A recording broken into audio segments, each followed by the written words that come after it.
क्या आप जानते हैं कि इंसान के हाथ की सभी उंगलियां एक बराबर क्यों नहीं होती हैं? क्या आपको पता है कि हाथ धोने का तरीका किस वैज्ञानिक ने इजाद किया था और उसका क्या कारण था?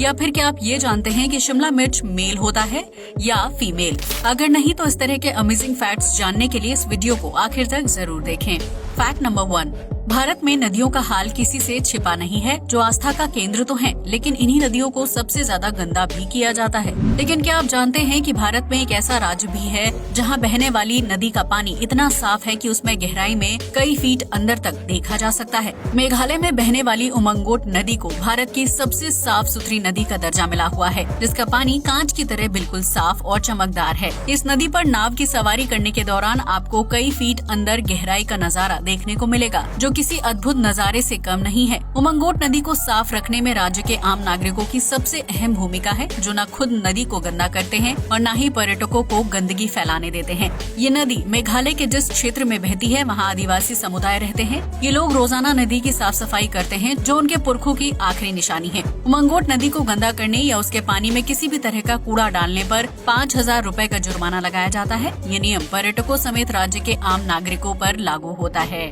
फैक्ट नंबर 2, वैसे तो पूरी दुनिया में पीने के साफ पानी की किल्लत है, क्योंकि मीठे पानी के स्रोत लगातार कम होते जा रहे हैं। लेकिन क्या आप जानते हैं कि विश्व में एक ऐसा देश भी है जिसके पास सबसे ज्यादा मीठा पानी है? इस देश का नाम है ब्राजील, जहां प्राकृतिक रूप से मीठे और साफ पानी के इतने ज्यादा स्रोत हैं कि वहां की जनता को कभी भी पीने के पानी की समस्या का सामना नहीं करना पड़ता है। ब्राजील के पास दुनिया में सबसे ज्यादा मीठा और पीने लायक पानी है, जिसकी कुल मात्रा 8,233 घन किलोमीटर है। इसके अलावा ब्राजील में नवीकरणीय जल संसाधनों यानी रिन्यूएबल वाटर रिसोर्सेज की मदद से भी पीने का साफ पानी तैयार किया जाता है, जिसकी वजह से वहाँ साफ पानी की उच्चतम मात्रा भी है। वहीं अफ्रीका समेत एशिया के कई देशों में आम नागरिकों को पीने के पानी की किल्लतों का सामना करना पड़ता है, जिसकी वजह से पीलिया, टाइफाइड और डायरिया जैसी बीमारियां फैलती हैं। फैक्ट नंबर 3, अगर आप भी कार से यात्रा करते हैं और पार्किंग के दौरान आपकी कार भी पक्षियों के मल मूत्र से खराब हो जाती है, तो आप इस समस्या से आसानी से बच सकते हैं। इसके लिए आपको एक नकली सांप खरीदना होगा, जो किसी भी शॉप या बाजार में आसानी से उपलब्ध होता है। इसके बाद जब भी आप अपनी कार को पार्किंग में खड़ा करेंगे, तो उसकी छत या फ्रंट पर उस फेक स्नेक को रख दीजिएगा। ऐसा करने से ये होगा कि कोई भी बर्ड आपकी कार के पास आने या उसके ऊपर बैठने की कोशिश नहीं करेगी, क्योंकि पक्षियों को सांप से बहुत ज्यादा डर लगता है। ऐसे में खुद को बचाने के चक्कर में बर्ड्स आपकी कार के आसपास नहीं आएंगी और ना ही उसके ऊपर पॉटी करेंगी, जिससे आपकी कार पार्किंग में खड़े होने के दौरान भी बिल्कुल साफ रहेगी।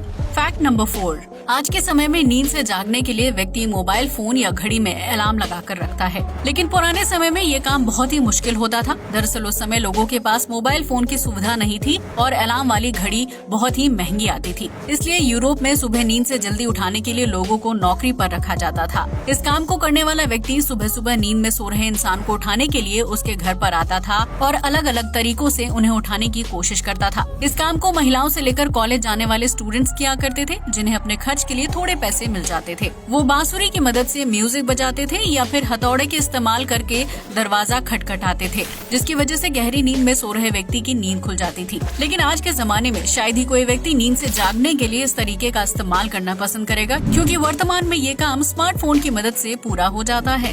फैक्ट नंबर 5, जब कोई इंसान स्विमिंग करता है तो वो पानी के अंदर साफ देखने के लिए ग्लास यानी चश्मा पहनता है। लेकिन क्या आप ये जानते हैं कि एनिमल किंगडम में एक ऐसा जीव भी है जिसके पास प्राकृतिक रूप से चश्मा होता है? अगर नहीं तो हम आपको बता दें कि उस जीव का नाम उदबिलाव यानी ऑटर्स है, जो पानी के अंदर रहता है। इस जीव के पास पारदर्शी आईलैड होते हैं, जिनकी मदद से ये पानी के अंदर गहराई तक स्विमिंग करने में सक्षम होता है। ये जीव दिखने में जितना छोटा और क्यूट लगता है, असल में उतना ही ज्यादा खतरनाक और आक्रामक भी होता है। उदबिलाव के जबड़े में बहुत ही नुकीले और तेज दांत होते हैं, जिनकी मदद से ये मछली समेत अन्य जलीय जीवों को मिनटों में चीर फाड़ करने की क्षमता रखता है। ऐसे में अगर आप पानी में स्विमिंग करते हैं तो इस पारदर्शी आईलैंड वाले जीव से सावधान होकर रहें।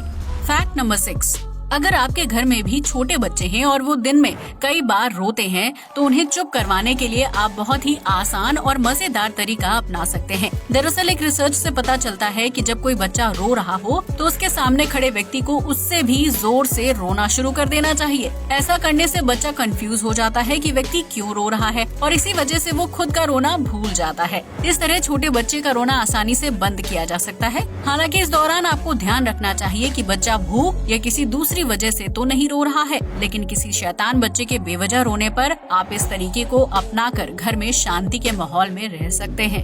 फैक्ट नंबर 7, आपने कभी न कभी शिमला मिर्ची की सब्जी खाई ही होगी। इसके अलावा चाइनीज फूड में भी इसका काफी ज्यादा इस्तेमाल किया जाता है। लेकिन क्या आप जानते हैं कि इंसानों की तरह शिमला मिर्च की प्रजाति में भी मेल और फीमेल 2 अलग अलग लिंग पाए जाते हैं? जी हाँ, आपने बिल्कुल सही सुना। हालांकि शिमला मिर्च में मेल और फीमेल का पता लगाने की ट्रिक बहुत ही कम लोगों को पता है, लेकिन आज हम आपको इस खास ट्रिक के बारे में बताने जा रहे हैं। अगर शिमला मिर्च के निचले हिस्से में 3 बम्प होते हैं तो वो मेल होगा, वहीं अगर शिमला मिर्च में 4 या 5 बम्प होंगे तो वो फीमेल होगी। इस तरह शिमला मिर्च के निचले हिस्से को देखकर उसके मेल या फीमेल होने का पता लगाया जा सकता है। क्या आप इस ट्रिक के बारे में पहले से जानते थे? फैक्ट नंबर 8, दुनिया भर में घूमने वाले लोगों की कमी नहीं है जो एक देश से दूसरे देश की यात्रा पर जाते हैं। हालांकि कोरोना महामारी की वजह से राष्ट्रीय और अंतर्राष्ट्रीय पर्यटन पूरी तरह से ठप हो गया था, जिसकी वजह से विभिन्न देशों को भारी नुकसान उठाना पड़ा है। लेकिन अब हालात फिर से नॉर्मल होने लगे हैं और पर्यटकों को घूमने के लिए आजादी दी जा रही है।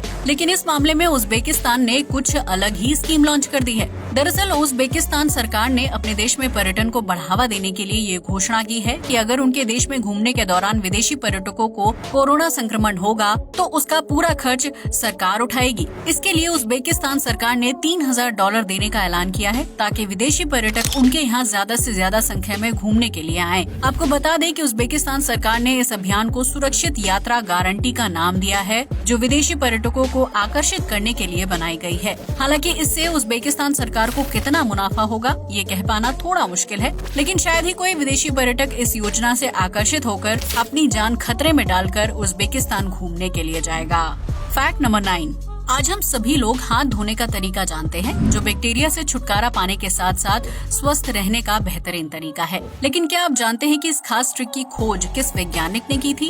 अगर नहीं तो हम आपको बता दें कि ये नेक काम जर्मनी के वैज्ञानिक डॉक्टर इग्नस सेमलवाइस ने किया था।